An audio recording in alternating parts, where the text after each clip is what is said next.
Bienvenue aux pasteurs, séminaristes et fidèles qui assistent à cette conférence en ligne de Nouveau Ciel, Nouvelle Terre Shincheonji intitulée Témoignages sur les paraboles et la réalité des secrets du royaume des cieux. Je suis Min-Jung Kim et je serai votre présentateur aujourd'hui. La dernière fois, nous avons appris la semence, le champ, l'arbre et l'oiseau en parabole avec l'instructeur Jae-in Lee de la tribu d'André. La raison pour laquelle nous pouvons témoigner du sens et de la vraie réalité des paraboles à Nouveau Ciel, Nouvelle Terre, Shincheonji, Église de Jésus, est d'abord que les paraboles se sont ouvertes car le temps promis est venu et parce qu'il y a le pasteur promis qui a vu et entendu tous les secrets cachés du royaume des cieux aux côtés de Jésus. Aujourd'hui, j'espère que vous vérifierez le sens et la réalité des paraboles, qui seront la clé des secrets du royaume des cieux, et que ce sera un temps au cours duquel vous pourrez acquérir une précieuse réalisation. Alors d'abord, prions avec le même cœur.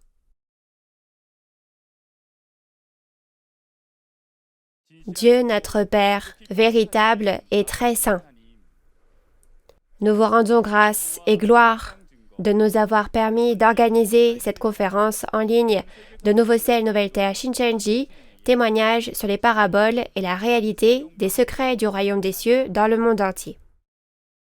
L'ère actuelle semble être un déluge de paroles, mais en réalité, c'est un temps de famine spirituelle et énormément d'esprits aspirent à la parole de Dieu.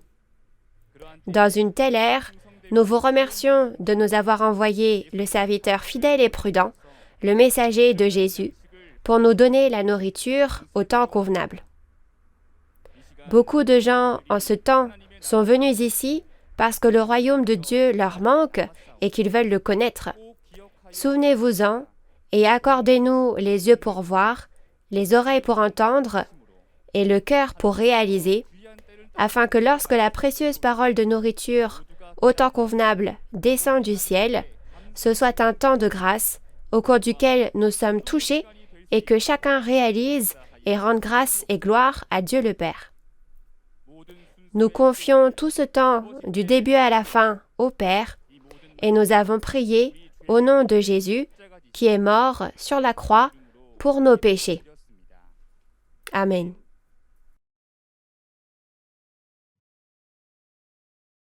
Témoignage sur les paraboles et la réalité des secrets du royaume des cieux.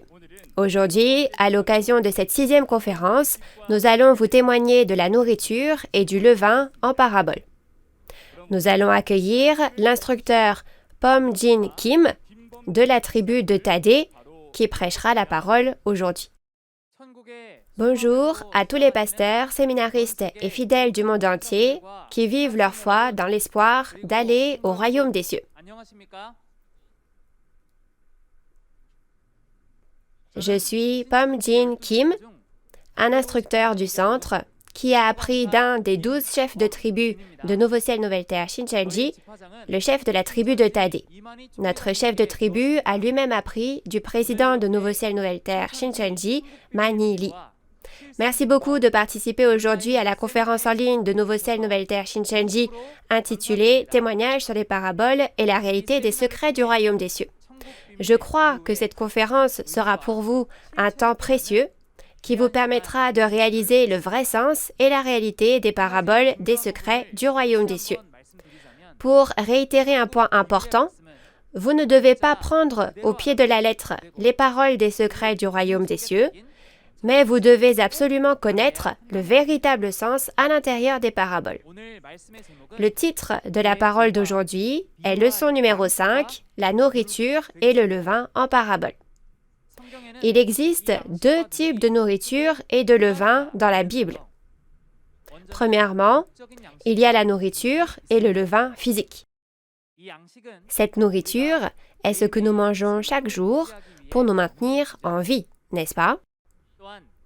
De plus, dans l'histoire de la Bible, vous pouvez penser à la manne qui a été donnée depuis le ciel aux Israélites qui ont quitté l'Égypte à l'époque de Moïse. Et le levain est ce qui a la propriété de faire gonfler et changer quelque chose. Si on pense à de telles caractéristiques physiques, alors que sont la nourriture et le levain en parabole? Beaucoup de pasteurs connaissent cela, je pense. Mais aujourd'hui, je vais témoigner une fois de plus, donc merci d'écouter attentivement. Permettez-moi d'abord de vous donner la réponse à cette parabole. Tout d'abord, qu'est-ce que la nourriture en parabole? C'est la parole. Et qu'est-ce que le levain qui fait changer quelque chose? C'est l'instruction. Maintenant, découvrons ensemble, à travers la Bible, pourquoi la réponse aux paraboles est comme ceci. Alors, lisons ensemble le verset concernant la parabole d'aujourd'hui, Matthieu 24, 45 à 47. Quel est donc le serviteur fidèle et prudent que son maître a établi sur ses gens pour leur donner la nourriture au temps convenable? Heureux ce serviteur que son maître, à son arrivée, trouvera faisant ainsi. Je vous le dis en vérité, il l'établira sur tous ses biens. Si vous regardez les paroles de Matthieu 24, versets 3 à 8, qui sont en parabole, il est dit qu'il y aura la guerre et la famine parmi les signes du second avènement du Seigneur. On dit qu'il y a un serviteur fidèle et prudent en ce temps de famine, et que s'il prend en charge les gens de la maison de son maître et distribue la nourriture au temps convenable, ce serviteur sera béni quand le maître viendra. Ici, le maître fait référence à Jésus, et le temps où le maître vient fait référence au second avènement du Seigneur. Le serviteur du maître se réfère au vrai pasteur, la maison du maître est l'église de Dieu, et ces gens sont les fidèles.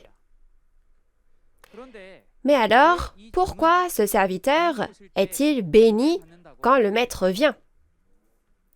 Alors, n'est-il pas béni parce qu'il distribue la nourriture au temps convenable lors de la famine?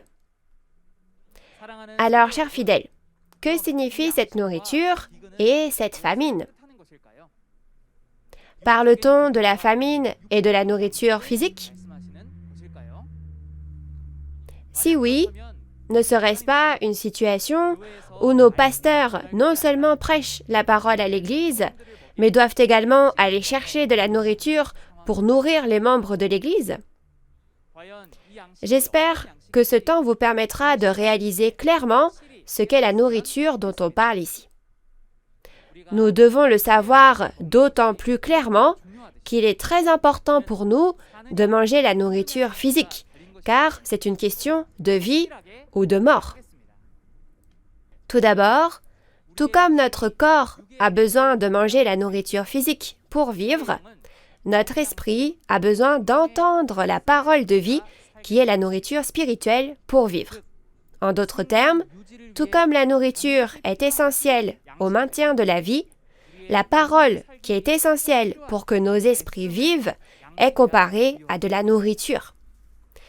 Et tout comme il y a des aliments qui sont bénéfiques pour notre santé et notre vie, et des aliments qui sont nocifs, il en va de même pour la nourriture spirituelle.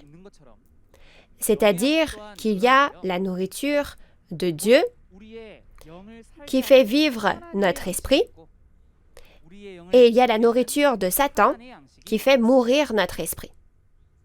Pourquoi y a-t-il deux types de nourriture spirituelle?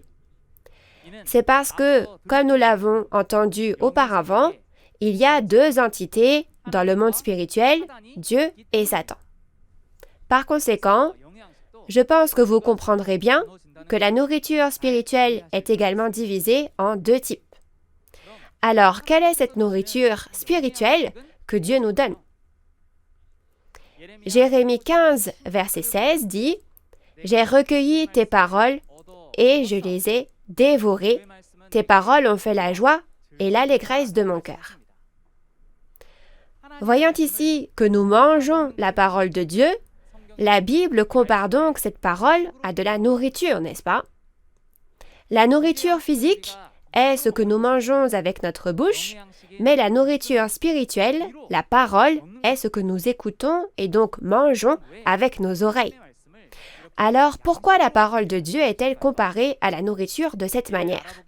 Pour le savoir, lisons ensemble Ésaïe 55, versets 1 à 3.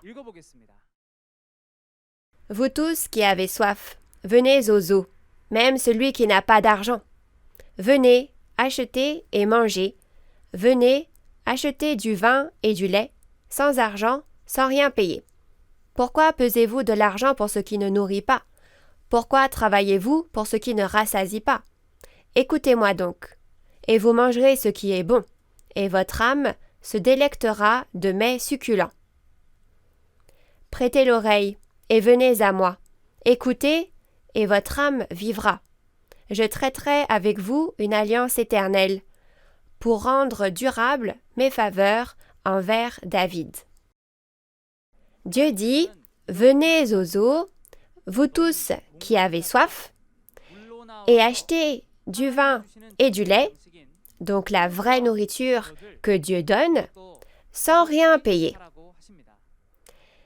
Mais cette nourriture n'est pas le vin et le lait, qui sont des aliments physiques. Le verset 3 dit « Prêtez l'oreille et venez à moi, et écoutez, et votre âme vivra. » Donc, ce à quoi on tend l'oreille et qu'on écoute et mange par les oreilles, et qui fait vivre notre esprit, c'est la parole de Dieu, n'est-ce pas? En d'autres termes, la parole de Dieu est comparée à l'eau, au vin et au lait. Dieu a dit qu'il se passerait quoi si vous prêtez l'oreille à ces paroles? Il a dit que votre âme, votre esprit vivra, n'est-ce pas? Tout comme la nourriture physique fait vivre le corps, la parole de Dieu que nous écoutons et mangeons fait vivre notre esprit. C'est pourquoi la parole de Dieu est comparée à la nourriture. Alors, quelle était la nourriture de Dieu qui a fait vivre l'esprit des hommes au premier avènement de Jésus? Jetons un coup d'œil à la nourriture de vie au temps du premier avènement. D'abord, lisons ensemble les paroles de Jean 6, 48 à 51. « Je suis le pain de vie. Vos pères ont mangé la manne dans le désert et ils sont morts. C'est ici le pain qui descend du ciel, afin que celui qui en mange ne meure point. Je suis le pain vivant qui est descendu du ciel. Si quelqu'un mange de ce pain, il vivra éternellement, et le pain que je donnerai, c'est ma chair que je donnerai pour la vie du monde. » Jésus a dit, « Je suis le pain de vie, et vos pères ont mangé la manne dans le désert, mais ils sont quand même morts. Mais quiconque mange Jésus lui-même, soit le pain de vie, a la vie éternelle. » Et au verset 53 et ci-dessous, il est dit que nous devons manger la chair et boire le sang de Jésus pour avoir la vie éternelle. Mais comment pourrait-on manger la chair et boire le sang de Jésus? Alors cela signifiait-il littéralement boire le sang de Jésus et manger sa chair? Non, n'est-ce pas? Jésus ne parlait pas de chair et de sang, ni de nourriture physique. Mais il a dit qu'il n'y a de vie que lorsque nous écoutons les paroles de Jésus. Dans Jean 6, 63, il est dit « C'est l'esprit qui vivifie, la chair ne sert de rien. Les paroles que je vous ai dites sont esprit et vie. » De plus, au verset 68, l'apôtre Pierre confesse « Seigneur, à qui irions-nous? Tu as les paroles de la vie éternelle. » De cette façon, Jésus nous fait réaliser l'importance de la nourriture de l'esprit. Ainsi, Jean 6, 27 nous dit de ne pas travailler pour la nourriture qui périt, mais pour celle qui subsiste pour la vie éternelle. Si vous mangez cette nourriture, vous vivrez pour toujours, n'est-ce pas? de la nourriture qui permet de vivre éternellement. Cela vous fait-il penser à quelque chose? Oui. N'est-il pas dit dans Genèse 3, verset 22, que si vous mangez du fruit de l'arbre de vie, vous aurez la vie éternelle? C'est à travers cette nourriture que Dieu donne l'espoir de la vie éternelle que personne en tant qu'être humain ne pourrait atteindre. De la même façon, j'espère que nous réaliserons tous, une fois de plus, à quel point la nourriture de Dieu, la parole de vie dont on parle en parabole, est précieuse pour nous. Alors, quel type de nourriture de vie devrions-nous manger aujourd'hui? Examinons d'abord le pain quotidien dont Jésus a parlé dans le Notre Père. Dans Matthieu 6, verset 11, il nous est dit de prier « Donne-nous aujourd'hui notre pain quotidien ». Chers fidèles, qu'avez-vous pensé en mémorisant le Notre Père? N'avez-vous pas pensé à la nourriture de la chair? Moi aussi, quand je ne savais pas encore. Cependant, dans Matthieu 6, 31 à 32, il est dit que se préoccuper de quoi manger, quoi boire et demander de la nourriture physique, ce sont toutes des choses que les païens demandent. Par conséquent, Jésus dit de ne pas demander ce genre de nourriture physique, n'est-ce pas?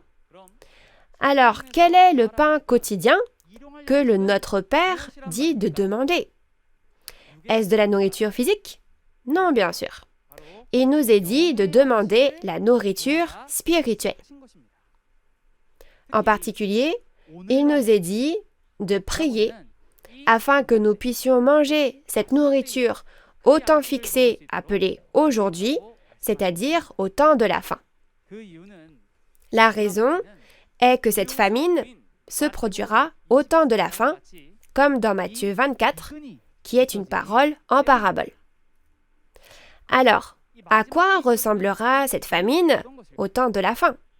Pour le savoir, lisons ensemble les paroles d'Amos, chapitre 8, verset 11. « Voici, les jours viennent, dit le Seigneur, l'Éternel, où j'enverrai la famine dans le pays, non pas la disette du pain et la soif de l'eau, mais la faim et la soif d'entendre les paroles de l'Éternel. » Amos 8, 11 a prophétisé qu'une famine viendrait sur le pays.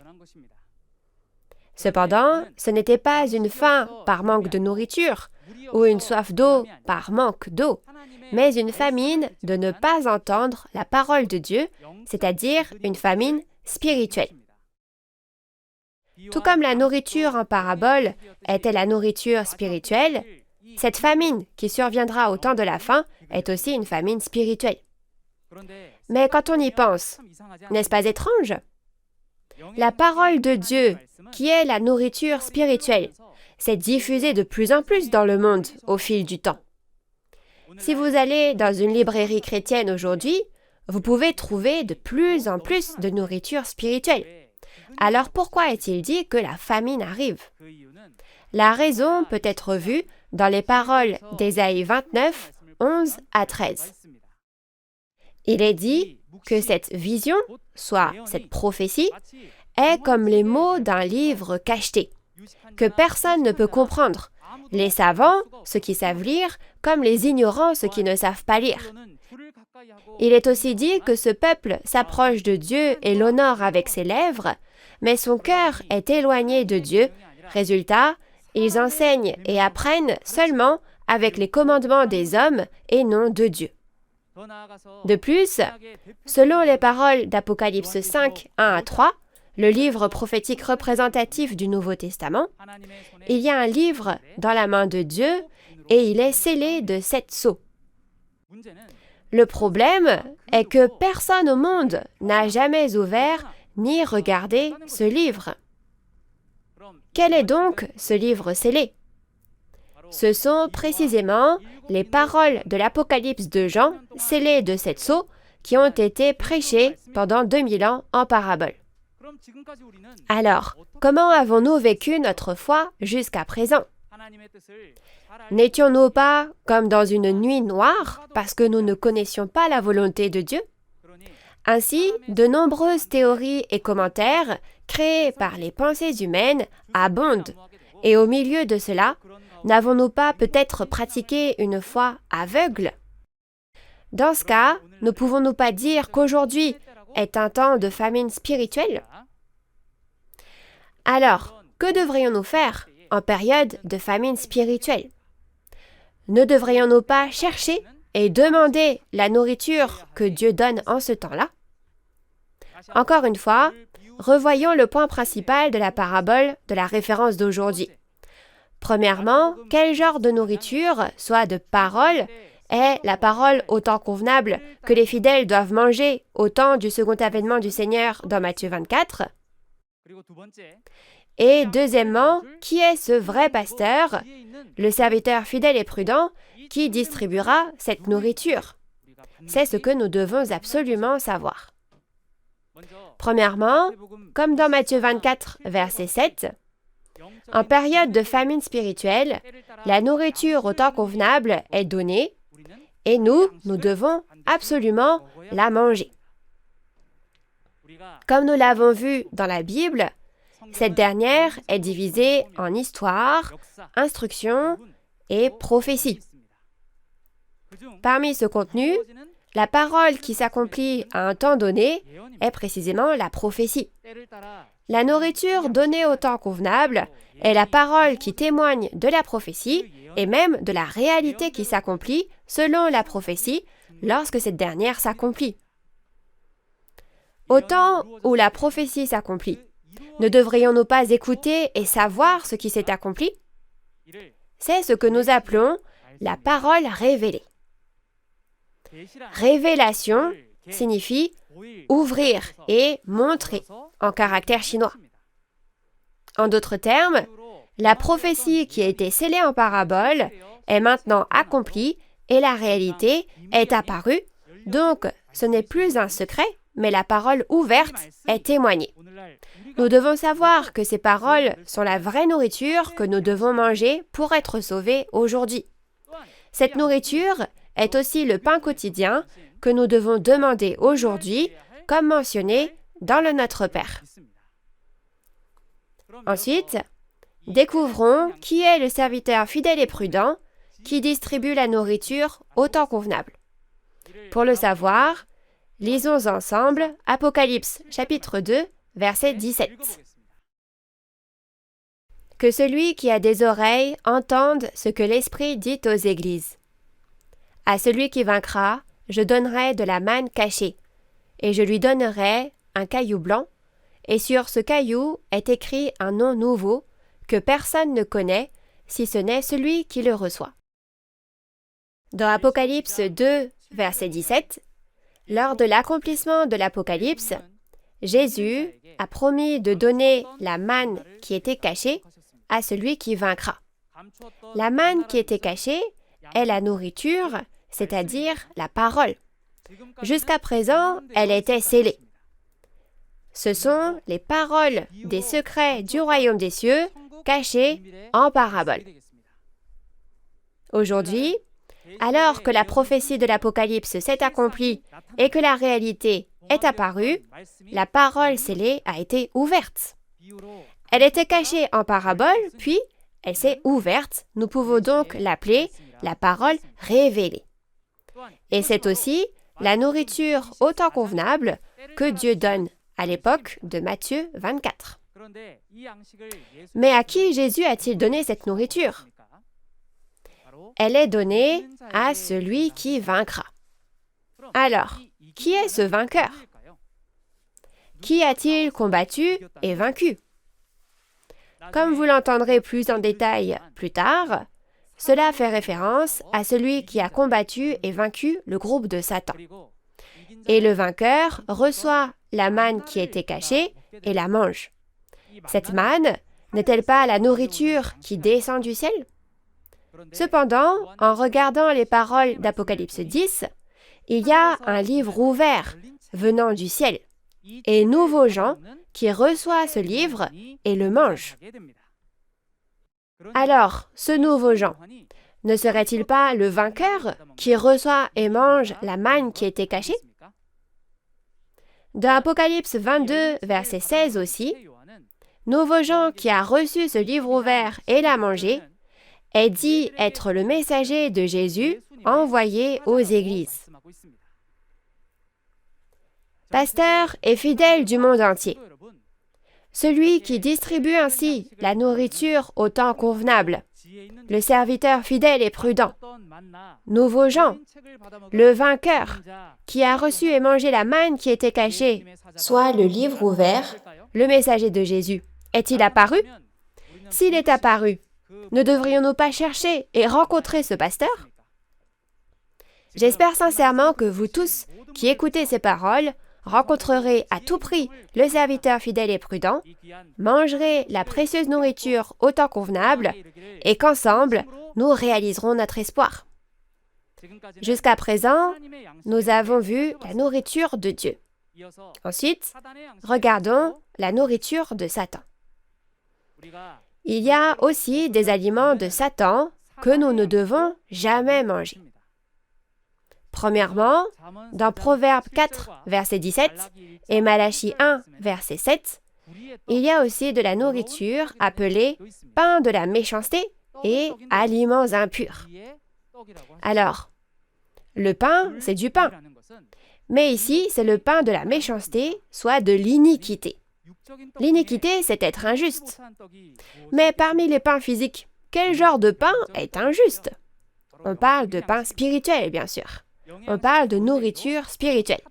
Et parmi la nourriture spirituelle, il s'agit de la nourriture de Satan. Alors, quelle est cette nourriture de Satan?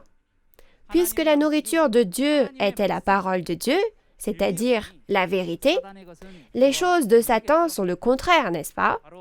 Les paroles de Satan sont donc la fausse vérité et non la vérité. Lors de l'accomplissement de l'Apocalypse, comme dans les chapitres 17 et 18 de l'Apocalypse, il est dit que toutes les nations sont tombées à cause du vin de l'impudicité.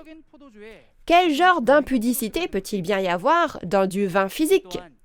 C'est donc aussi de la nourriture spirituelle, et le vin de l'impudicité fait donc référence à la nourriture de Satan, c'est-à-dire la fausse vérité. On l'appelle le vin de l'impudicité parce que, comme la doctrine des commentaires, les choses du monde sont mélangées aux paroles de Jésus. Si on compare cela au temps de la Genèse, on dira aussi que c'est le fruit du bien et du mal, un mélange du bien et du mal. Par conséquent, nous devons devenir ceux qui peuvent bien discerner la nourriture spirituelle en se basant sur la Bible. Vous devez clairement discerner quelle est la nourriture de Dieu et quelle est la nourriture de Satan, n'est-ce pas? Alors, comment pouvez-vous les distinguer? Lisons ensemble les paroles de Job, chapitre 34, versets 3 à 4. Car l'oreille discerne les paroles, comme le palais savoure les aliments. Choisissons ce qui est juste, voyons entre nous ce qui est bon. Oui, dans les paroles que vous venez de lire, comme le palais discerne le goût des aliments, l'oreille entend et discerne les paroles. Nous devons d'abord bien comprendre les paroles de la Bible. Il s'agit d'écouter attentivement les paroles qui sont témoignées sur la base de cette Bible et de les discerner. J'espère que vous pourrez tous bien discerner quelle est la vraie nourriture dont nous avons besoin à cette époque, manger la nourriture de vie au temps convenable et obtenir le salut. Ensuite, regardons la parabole du levain. D'abord, lisons ensemble le verset concernant cette parabole, Matthieu 13, 33.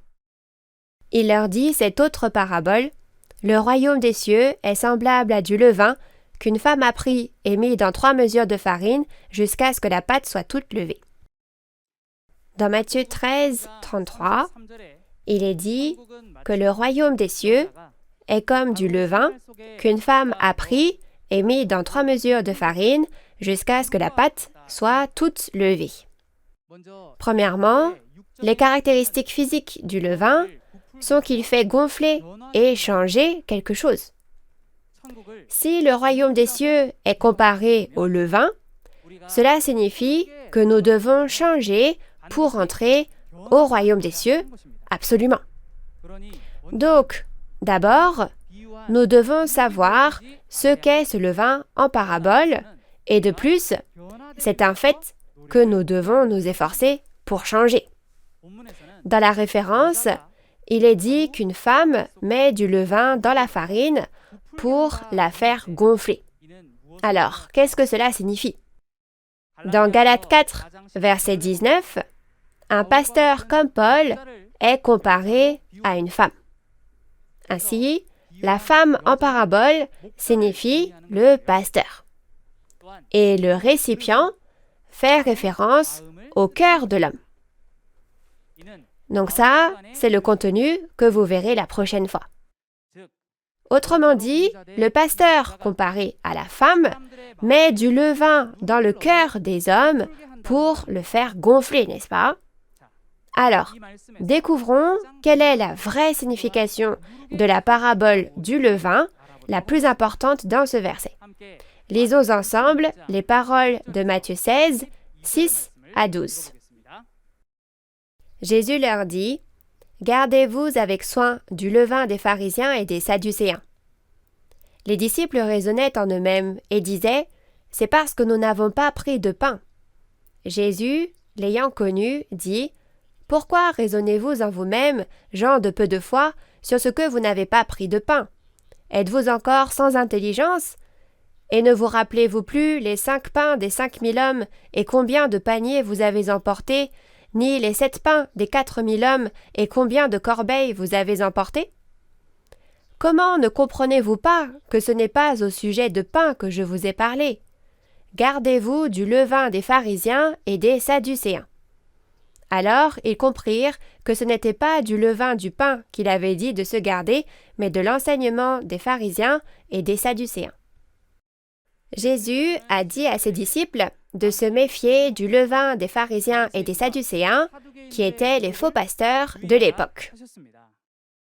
Les disciples pensaient alors au levain du pain physique. Mais Jésus ne parlait pas de cela, il parlait d'une chose spirituelle. Jésus a dit de se méfier des enseignements des faux pasteurs. Quels étaient donc leurs enseignements, leurs instructions, pour que Jésus dise de faire attention? Dans Luc 12, verset 1, il dit que le levain des pharisiens est l'hypocrisie. Hypocrisie signifie en caractère chinois embellir l'extérieur. Un enseignement hypocrite est donc superficiel, simplement pour faire joli. Jésus dit cela car ils n'ont enseigné que les commandements des hommes sans connaître les commandements de Dieu, comme dans Ésaïe 29, verset 13, et étaient immergés dans la tradition des hommes. Donc, si on accepte leurs instructions, notre foi se transforme, sans qu'on le veuille, en une foi formelle qui suit les commandements des hommes. C'est pourquoi Jésus a dit à ses disciples de se méfier de leur levain. Je vais vous faire un bref résumé. Le levain spirituel symbolise les paroles d'instruction qui font changer ainsi le cœur des hommes. Alors, combien de types de ce levain spirituel existe-t-il? Tout comme il y a 2 types de nourriture spirituelle, il y a aussi 2 types de levain spirituel. C'est le levain de Dieu et le levain de Satan. Le levain de Dieu transforme nos cœurs à la ressemblance de Dieu et le levain de Satan transforme nos cœurs à la ressemblance de Satan. À partir de maintenant, vérifions ces 2 types de levain dans la Bible. Tout d'abord, en regardant Marc 1, 21 à 22, quand Jésus enseignait la parole à Capharnaüm en Galilée, les gens furent étonnés de l'instruction, soit de l'enseignement de Jésus. Il est écrit que c'est parce que son enseignement n'était pas comme celui des scribes. Tout d'abord, dans Marc 1, verset 27, il est dit que l'enseignement de Jésus est une nouvelle doctrine qui a de l'autorité. En d'autres termes, nous pouvons voir qu'il y a le levain de Satan des faux pasteurs comme les scribes et les pharisiens, et il y a une nouvelle instruction que Jésus donne, c'est-à-dire le nouveau levain, le levain du royaume des cieux. Le levain de Satan est aussi appelé levain de malice et de méchanceté, comme dans 1 Corinthiens 5, verset 8, et on dit aussi qu'il s'agit de vieux levain.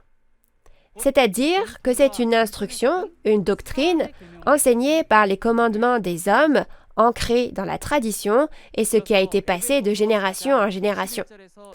Puis dans Éphésiens 4, 21 à 24, il est bien expliqué comment et en quoi nous devrions être transformés.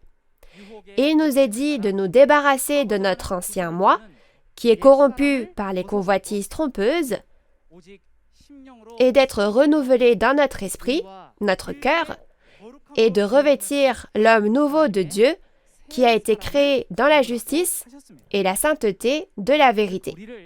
C'est-à-dire qu'il y a aussi le levain de vérité, le levain de Dieu, qui nous transforme en une nouvelle personne. Mais il y a des instructions que vous ne devriez jamais écouter. Lisons ensemble Proverbe 19, verset 27. Cesse, mon fils, d'écouter l'instruction, si c'est pour t'éloigner des paroles de la science.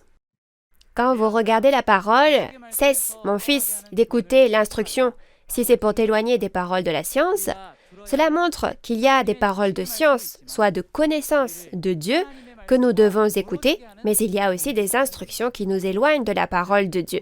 En d'autres termes, n'est-ce pas dire qu'il y a aussi le levain de Satan dont nous devons nous méfier? Au temps du second avènement du Seigneur aussi, comme dans Apocalypse 2, 14 à 15, il est dit qu'il y a le levain de Satan, c'est-à-dire le levain de la fausse vérité.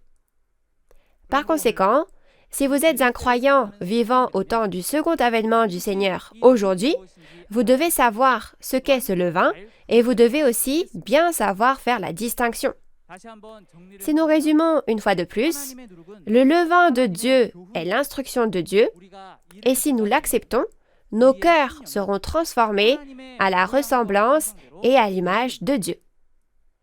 Le levain de Satan est l'enseignement de Satan et si vous l'acceptez, votre cœur sera transformé à la ressemblance et à l'image de Satan. L'instruction qui fait changer nos cœurs s'appelle le levain. Et nous devons recevoir le levain de Dieu parce que la forme que nous prenons dépend de l'instruction que nous recevons et de qui nous la recevons. Alors, qui était le vrai pasteur qui a fait changer les cœurs avec le levain de Dieu au premier avènement? Et qui est le vrai pasteur qui peut changer nos cœurs au second avènement? Alors, résumons le levain du royaume des cieux et le vrai pasteur au temps du premier et du second avènement. Tout d'abord, le vrai pasteur qui a fait changer les cœurs avec le levain de Dieu au premier avènement était Jésus.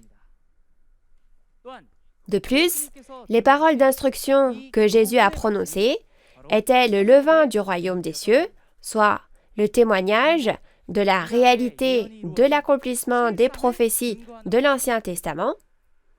Et grâce à ce témoignage, les disciples de Jésus ont pu renaître en tant qu'enfants du royaume des cieux.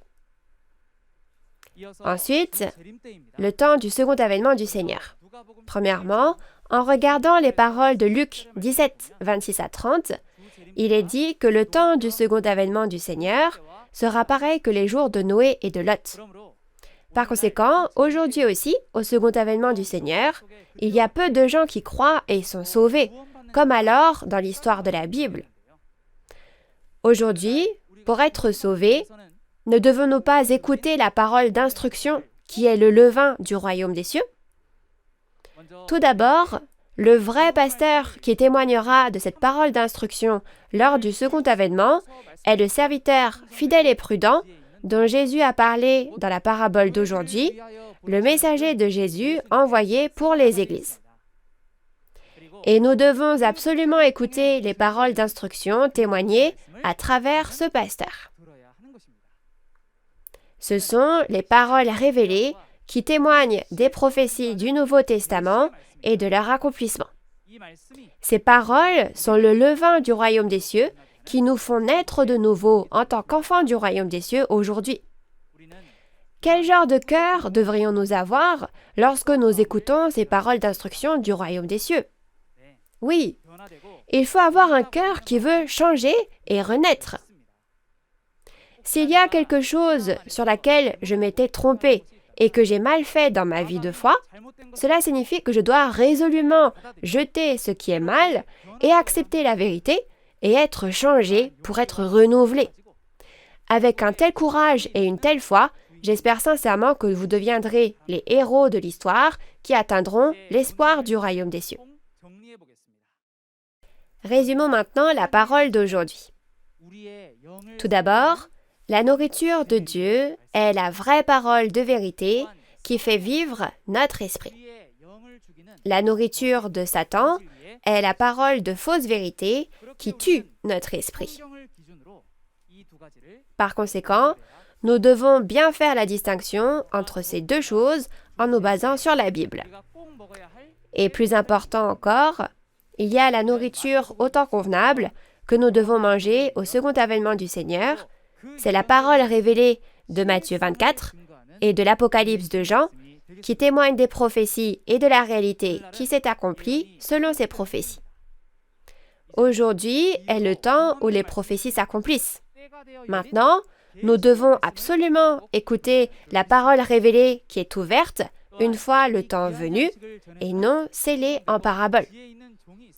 Il y a aussi le serviteur fidèle et prudent qui délivre cette précieuse nourriture. C'est le pasteur promis, Nouveau Jean, le vainqueur, qui témoigne de la parole révélée. Nous devons absolument rencontrer ce pasteur. Ensuite, le levain de Dieu, c'est l'enseignement de Dieu, soit la vérité, qui nous transforme à l'image de Dieu et nous fait naître de nouveau. Et le levain de Satan est la parole de fausse vérité qui nous transforme à l'image du diable.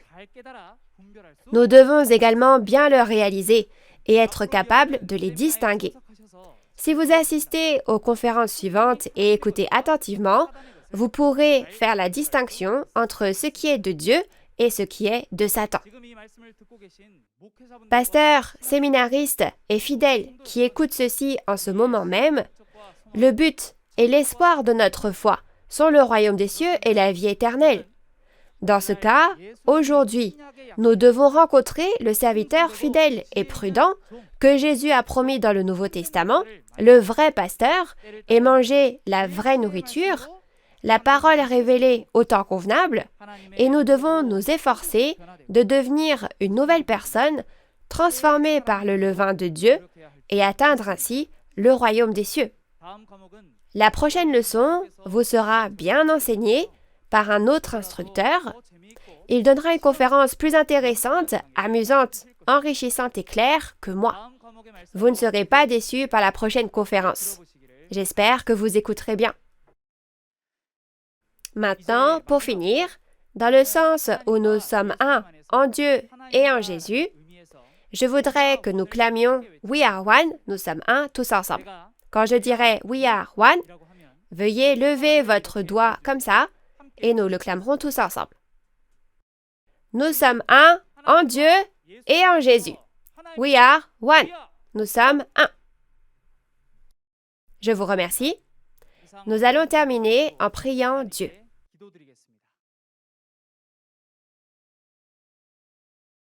Dieu notre Père, envers qui nous sommes reconnaissants, nous vous remercions de nous avoir fait naître en ce temps précieux aujourd'hui et de nous avoir permis de vivre grâce à la parole révélée au temps convenable à travers le serviteur fidèle et prudent promis dans la Bible. Satan, le diable, essaiera de nous tromper avec ses propres choses pour interférer avec l'œuvre de Dieu, mais s'il vous plaît, Aidez-nous à bien réaliser la Bible de Dieu et à faire la distinction afin que nous puissions tous devenir la possession de Dieu. Nous prions aussi pour être changés par les instructions de cette précieuse parole comme du levain donné à travers le vrai pasteur aujourd'hui et aidez-nous à renaître selon la forme et l'image parfaite de Dieu.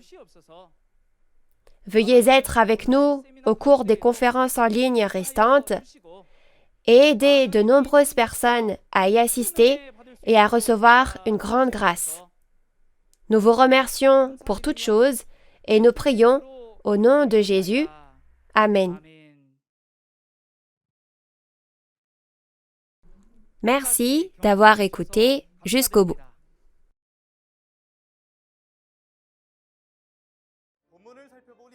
En regardant la conférence, il est écrit que les 7 anges ont reçu 7 coupes d'or et que la parole de la colère de Dieu y est contenue. Lorsque le 3e sceau est ouvert, un cheval noir apparaît. On dit que le cavalier de ce cheval noir a une balance à la main. La raison pour laquelle Nouveau Ciel, Nouvelle Terre, Shincheonji peut clairement témoigner de cette parabole comme Jésus l'a promis est que la réalité des secrets du royaume des cieux dont il a parlé en parabole est apparue. J'espère que vous réaliserez les secrets du royaume des cieux et deviendrez le peuple du royaume des cieux reconnu par Dieu. Comme vous avez pu le voir dans la vidéo, lundi de la semaine prochaine, une conférence aura lieu sur le thème du récipient, de la balance et du bâton en parabole. Ce sera à la même heure qu'aujourd'hui, à 10h, et j'espère que vous et moi pourrons tous entrer au royaume des cieux désiré en y assistant. La conférence en ligne de Nouveau Ciel, Nouvelle Terre, Shincheonji, témoignage sur les paraboles et la réalité des secrets du royaume des cieux, est diffusée simultanément en 24 langues à travers le monde via la chaîne YouTube officielle de Nouveau Ciel, Nouvelle Terre, Shincheonji, Église de Jésus. En plus de la parole que vous avez entendue aujourd'hui, si vous avez d'autres questions ou demandes de renseignements sur Nouveau Ciel, Nouvelle Terre, Shincheonji, Église de Jésus et sa doctrine, veuillez nous contacter au numéro représentant indiqué à l'écran. Nous vous guiderons en détail et avec amabilité. Maintenant, nous allons clôturer cette conférence en ligne de Nouveau Ciel, Nouvelle Terre, Shincheonji en faisant la prière que le Seigneur nous a enseignée. Nous allons prier. Notre Père qui es aux cieux, que ton nom soit sanctifié, que ton règne vienne, que ta volonté soit faite sur la terre comme au ciel. Donne-nous aujourd'hui notre pain de ce jour. Pardonne-nous nos offenses, comme nous pardonnons aussi à ceux qui nous ont offensés. Et ne nous laisse pas entrer en tentation, mais délivre-nous du mal, car c'est à toi qu'appartiennent le règne, la puissance et la gloire pour les siècles des siècles. Amen. Merci à tous d'avoir été avec nous.